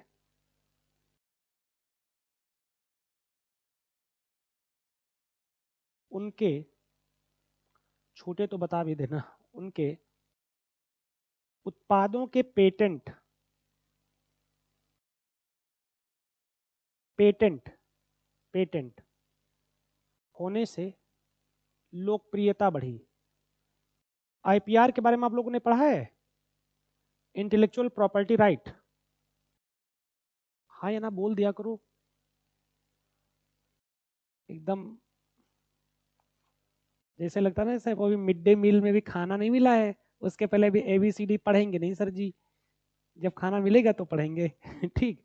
इंटेलेक्चुअल, देख सुनो बेटा, इंटेलेक्चुअल प्रॉपर्टी राइट होता क्या है भाई, छोटे तो हमसे बोला करो। इंटेलेक्चुअल प्रॉपर्टी राइट ये होता है कि जैसे आपने कोई चीज़ इजाद करी, सपोज करते हैं मान लो ये ग्लोब आपने इजाद किया, आपसे पहले दुनिया में किसी ने नहीं किया, ठीक, तो आप क्या करते हैं, उस कम्युनिटी में जाकर आप अपना पेटेंट अप्रूव करवा लेते हैं।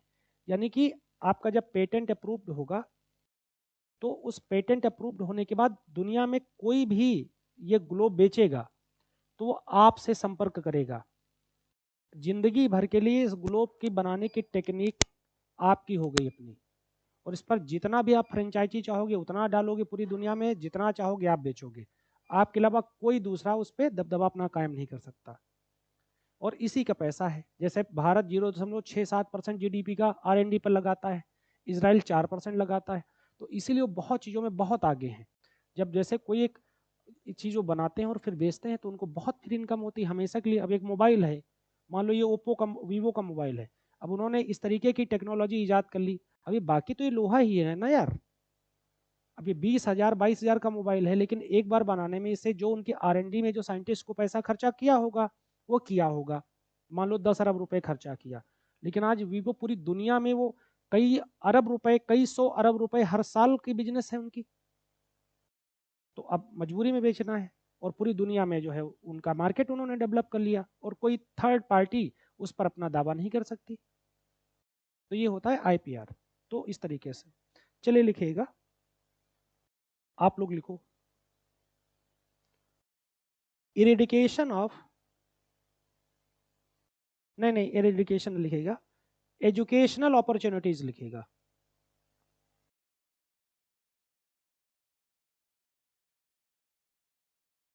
एजुकेशनल अपॉर्चुनिटीज, शैक्षिक अवसर।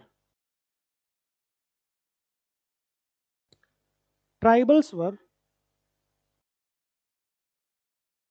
One of the least educated, one of the least educated. वैसे ट्राइबल्स कितना है हमारी पॉपुलेशन का, 8.6% है टोटल, ठीक है बेटा। One of the least educated groups, the entry of missionaries brought education standard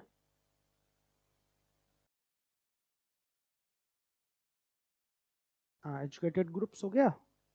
अच्छा पहले समझ लो, फिर ये मिशनरीज का गया तो बता ही देता हूँ।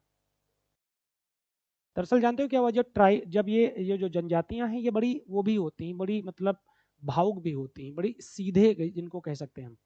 तो जब ब्रिटिशर्स इंडिया में आए, हालांकि हिस्ट्री वाले सर का काम है, जब ब्रिटिशर्स इंडिया में आए तो उन्होंने जानते हो क्या करा, उन्होंने देखा कि उनका एक कल्चरल हेजेमनी स्टेब्लिश करने का भी अपना वो जो है विचार था, पूरा सांस्कृतिक जो है आधिपत्य स्थापित करने का। वो चाहते थे कि हम अपनी जो है जो संस्कृति का भी अपने धर्म का विस्तार करें। तो जैसे ये नॉर्थ ईस्ट का ये वाला एरिया है, तो जैसे जिसको हम लोग ये नैनीताल वगैरह बोलते हैं, ये काफ़ी कोल्ड एरिया है, ठंडा एरिया है। ब्रिटेन भी एक ठंडा एरिया है, तो वो अपने तब तो उससे आते थे, जलयान से आते थे, ठीक, वाटर बेस से।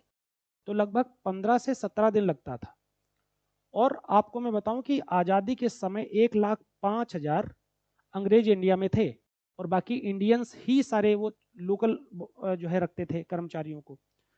तो वो अपने लोगों को छुट्टी नहीं दे सकते थे ज़्यादा, क्योंकि इतना लंबा समय जाने में लगेगा, फिर आने में लगेगा, और रास्ते में तमाम हर्डल्स थे। तो उन लोगों ने नॉर्थ ईस्ट में जाकर ऐसे ठंडे प्रदेशों में चीज़ें डेवलप करी, जैसे शिमला हो गया, जैसे नैनीताल हो गया, ताकि जो ये अंग्रेज हैं, ये गर्मी जब यहाँ बहुत पड़ेगी और अफसर हैं तो वहाँ जाकर छुट्टी पर रह सकें, या जो कर्मचारी हैं तो वहाँ पर जाकर 10-5 दिन की छुट्टी पर रह सकें और फिर आ जाएं।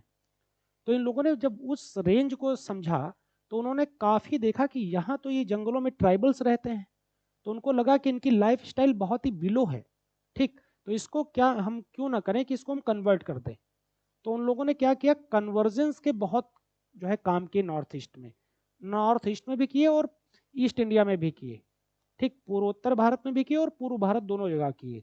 इस वजह से कि अगर हम इनकी पॉपुलेशन हमारे में कन्वर्ट हो जाएगी। बाद में बहुत एक्सप्लॉइटेशन किया, लेकिन पहले कन्वर्ट करने का काम किया, घर दे दो, छोटी को एक जॉब दे दो, और उसके बाद बच्चों को स्कूल में एडमिट करवा दो, बस वो हालेलुया करेंगे, है ना। तो ये चीज़, तो इसको उन्होंने बहुत तेजी के साथ ये कन्वर्जन का काम किया। क्या लिखा है आप बताइए जरा। हाँ, और दोबारा मैं बोल देता हूँ, tribals were one of the least educated groups, full stop. The entry of missionaries brought education standards to improve their lives.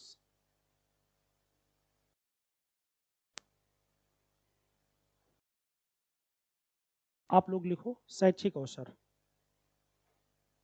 आदिवासी सबसे कम शैक्षिक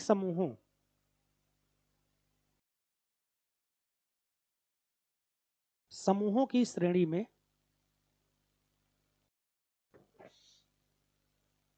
आते हैं।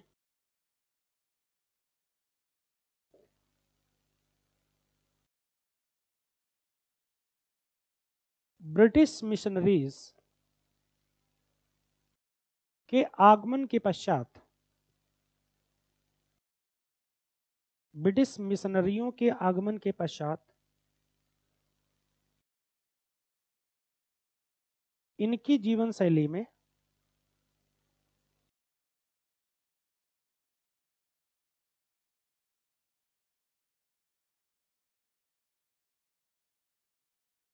सुधार आया।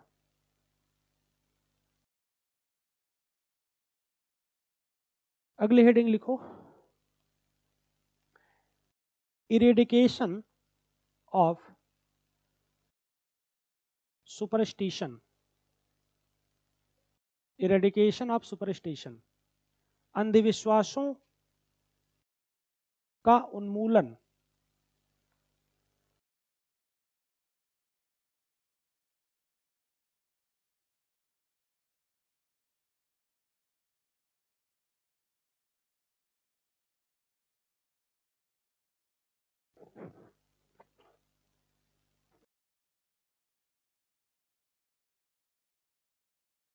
चलो भाई लिखो इसमें, the contact with outsiders helped in eradication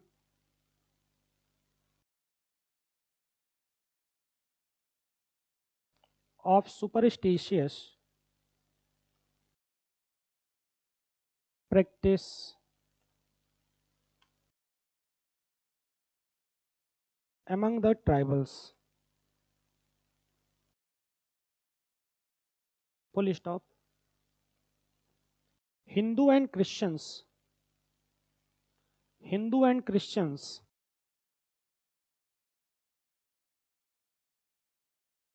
missionaries were responsible for bringing some reform in such practices. आप लोग लिखो अंधविश्वासों का उन्मूलन। लिखो बाहरी लोगों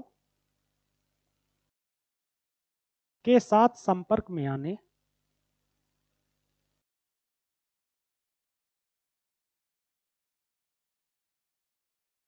बाहरी लोगों के साथ संपर्क में आने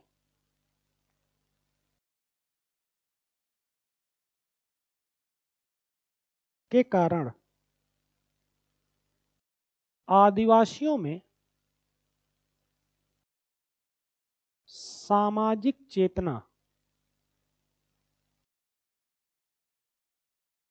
में धीरे धीरे वृद्धि हो रही है। धीरे धीरे वृद्धि हो रही है।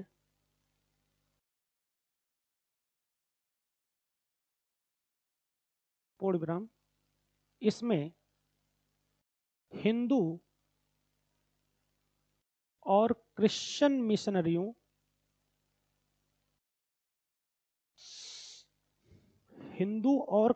मिशनरियों ने महत्वपूर्ण भूमिका निभाई है।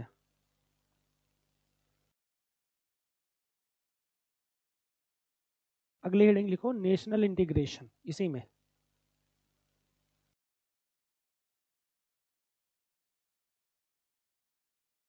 नेशनल इंटीग्रेशन,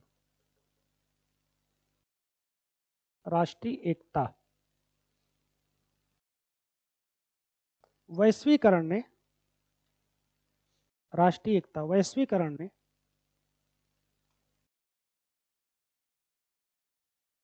आदिवासियों को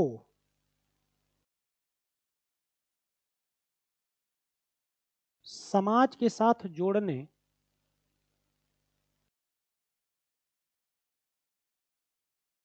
का कार्य किया है। उन्हें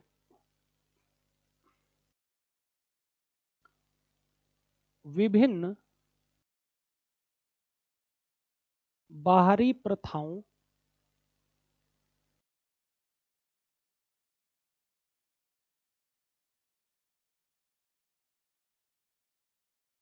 से परिचित कराया है।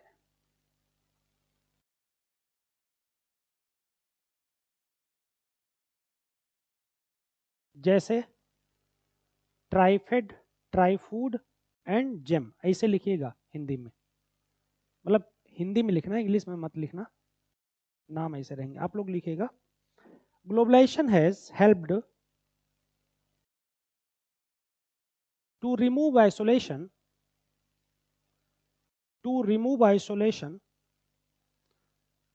of tribals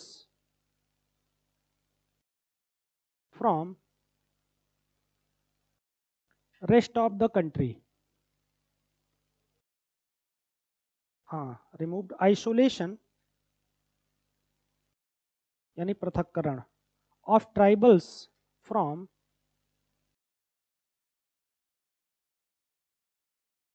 rest of the country like TRIFED, Trifood and GeM. अब समझाता हूँ ये क्या है। देखो बेटा, ट्राइफेड ये 1987 में आई थिंक स्टार्ट हुआ था। इसमें क्या है कि जो ट्राइबल्स अपने प्रोडक्ट बनाए तो उनको बाजार में लाकर बेचें, तो उनके लिए एक मंच प्रदान किया गया। ठीक, जब ये सरकार आई चर्चा में, जब ये बीजेपी सरकार आई तो उसने उनके लिए ज़्यादा काम करने की सोची, तो इसने गवर्नमेंट ई मार्केट प्लेस बनाया। इसका फुल फॉर्म है गवर्नमेंट ई मार्केट प्लेस। ठीक, तो इसमें क्या है, जैसे मान लो कि मुझे पेंसिल चाहिए, जैसे मान लो मैं PWD डिपार्टमेंट हूँ, ठीक, मुझे पेंसिल चाहिए, रबर चाहिए। रबर कहाँ होती? जंगलों में। मान लो नेचुरल रबर बनाते हैं, ठीक, तो उनका क्या था कि पहले बिचौलिया चाहिए। मान लो ये कोई एक्स हैं जो बिचौलिए हैं, वो कहते हैं हम तुम्हारी डील करवा देंगे, 5 रुपए की एक रबर बिकनी है और उनसे उन्होंने 2.5 रुपये में खरीदा, 1.5 रुपये अपना कमीशन लिया और उसके बाद यहाँ बेचा, यहाँ के अफसर ने गड़बड़ी करी। अब उन्होंने एक मार्केट प्लेस बना दिया है जिस पर तुम अपना माल खुद रजिस्टर करो और जिस भी डिपार्टमेंट को जरूरत होगी वहां से खरीदेगा। और डिपार्टमेंट के लिए ये अनिवार्य कर दिया, कंपलसरी कर दिया कि आपको गवर्नमेंट ही मार्केट प्लेस से ही खरीदना है। ठीक, तो मतलब उनके पास अर्निंग बढ़ेगी तभी तो वो जाकर चीजें बढ़ेंगी उनकी। और एक ट्राई फूड कर दिया, एक ट्राई फूड का कंसेप्ट आया, क्योंकि बहुत से ऐसे जो मोटे अनाज जिनको बोला जाता है, ठीक, वैसे वो प्रोड्यूस करते हैं, जैसे ज्वार, बाजरा और कोदो, ऐसे तमाम तरीके की चीजें हैं जिनको वो जो है बनाते हैं, जो बहुत ज्यादा जो है हैवी, मतलब हमारे लिए न्यूट्रिशन के प्रोडक्ट हैं जो आम तौर पर अब बोए नहीं जाते, उगाए नहीं जाते, तो वो चीज़ वो लेकर आते हैं। चलो भाई, पॉजिटिव अच्छी अच्छी बातें हो गई, अब निगेटिव इम्पैक्ट लिखो।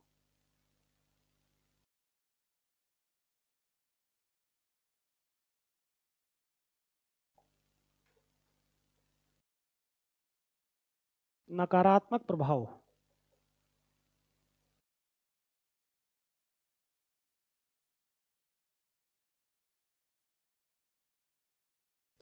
Displacement of tribals.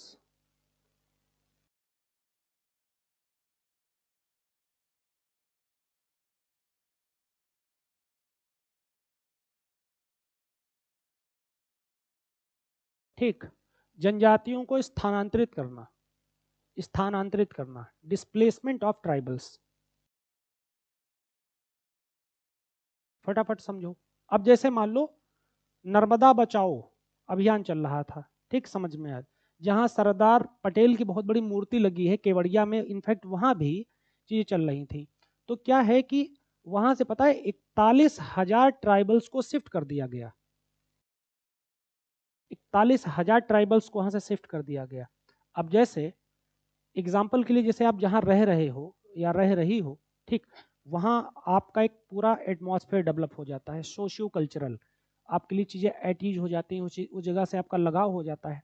पहली बात तो ये जनजातियाँ हैं, ये मेन एक्सट्रीम से वैसे ही बाहर हैं, लेकिन जब आप इनको फ्रस्ट्रेट करोगे, इनको एकदम खदेड़ दोगे और इनके दूसरी जगह इनके रिहेबिलिटेशन के लिए व्यवस्था नहीं करोगे, जो कि अभी तक नहीं हुई, मात्र 10,000 लोगों की व्यवस्था 10-12 सालों में हुई है, ठीक, तो अगर नहीं करोगे तो फिर कोई भी ऐसा आदमी इनको मिसयूज करेगा, just like माविस्ट, Naxalist.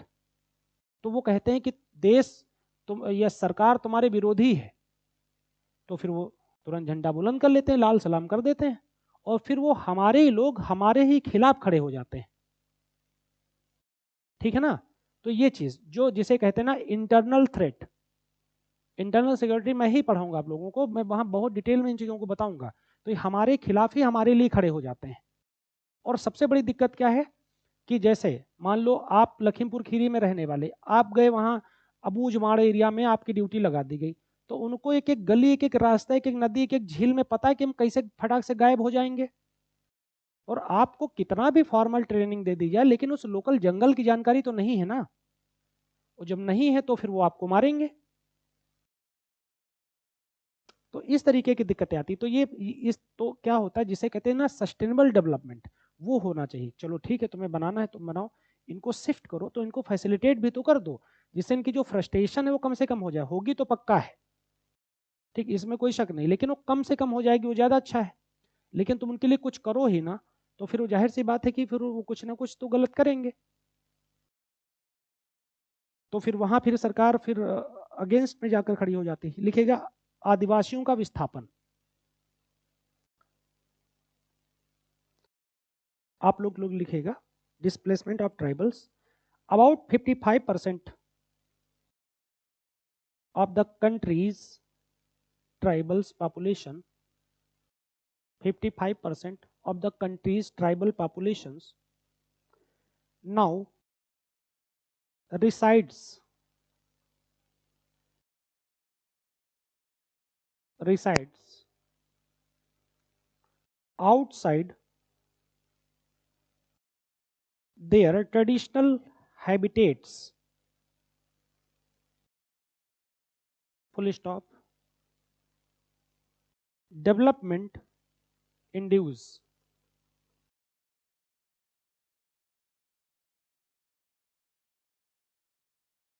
displacements like irrigation,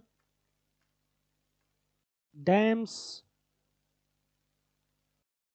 etc. देश में 55% आबादी जनजातियों की 55% आबादी अब अपने देश में 55% जनजातियों की आबादी अब अपने मूल स्थान से अलग रहती है।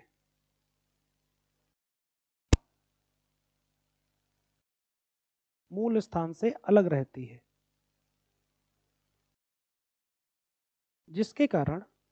जिसका मूल कारण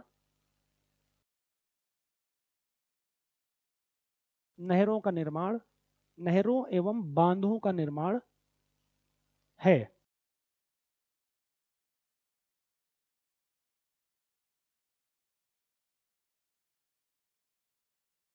लाइक सरदार सरोवर बांध डैम, 41,000 माइग्रेंट्स, जो मैंने पहले ही बता दिया है ना। अगला लिखिएगा ट्राइबल्स पॉपुलाइजेशन।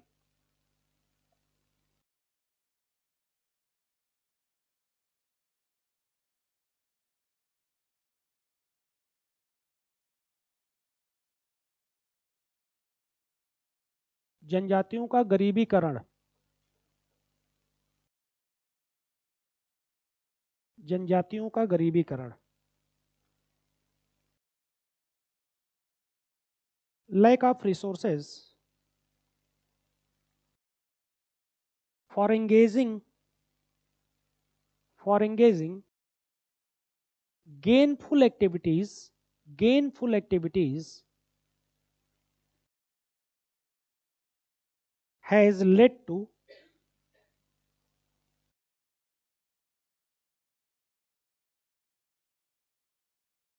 tribal communities।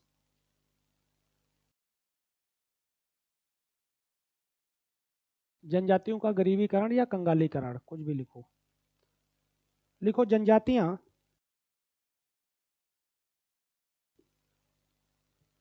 लाभकारी गतिविधियों से पृथक होने के कारण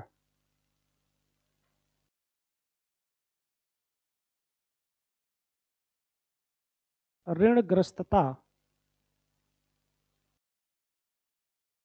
के कगार पर खड़ी हैं। ऋणग्रस्तता के कगार पर खड़ी हैं।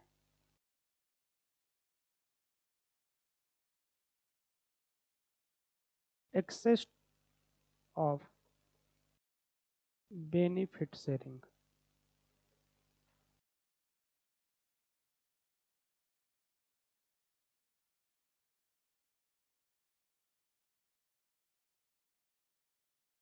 लिखेगा लाभ तक पहुंच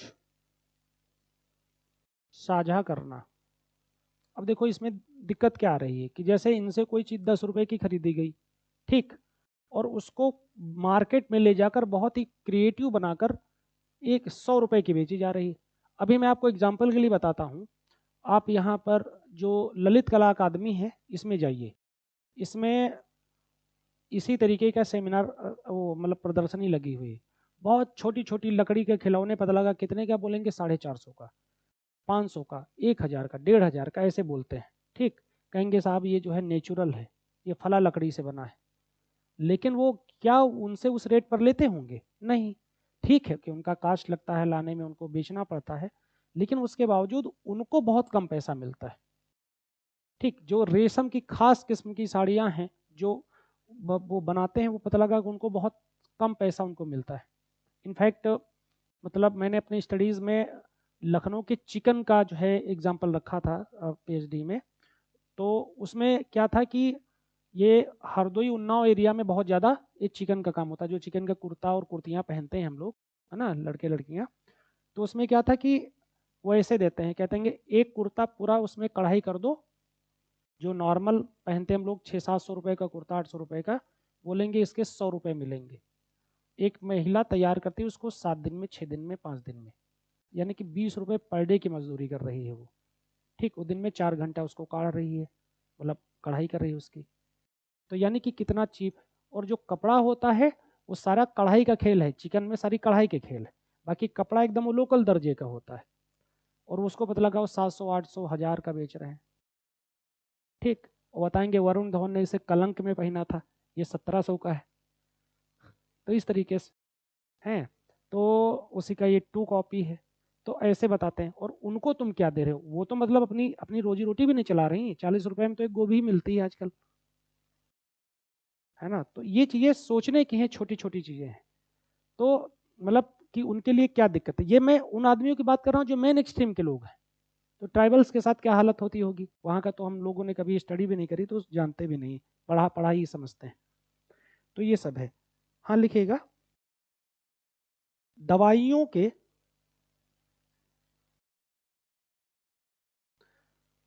पारंपरिक ज्ञान के लाभ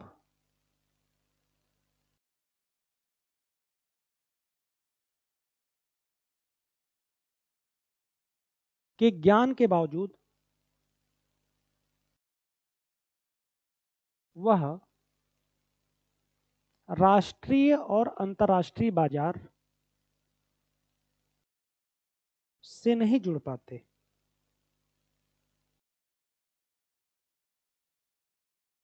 बाजार से नहीं जुड़ पाते।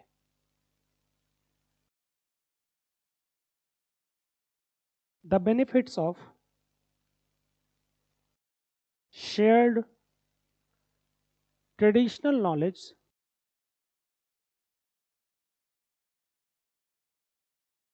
of medicines does not go to tribal but are medicines does not go to tribals but are monopolized by multinational pharma companies.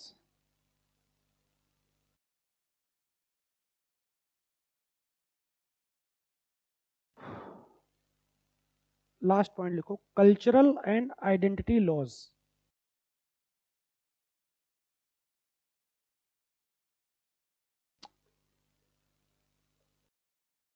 Cultural and identity loss, संस्कृति और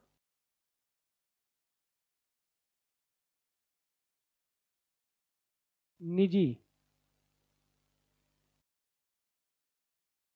अस्तित्व का संकट।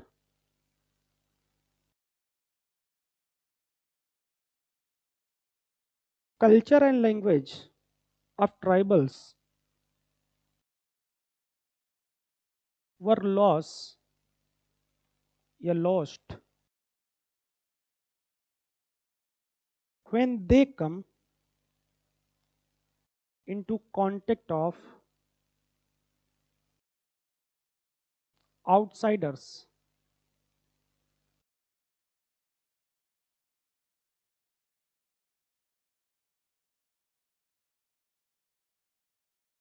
like modern activities etc. बाहरी लोगों के संपर्क में आने से जनजातियों में अपनी पहचान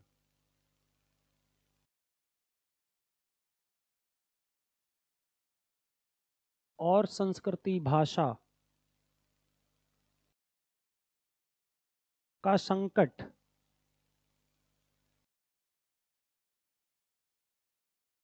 देखने को मिलता है। Full stop.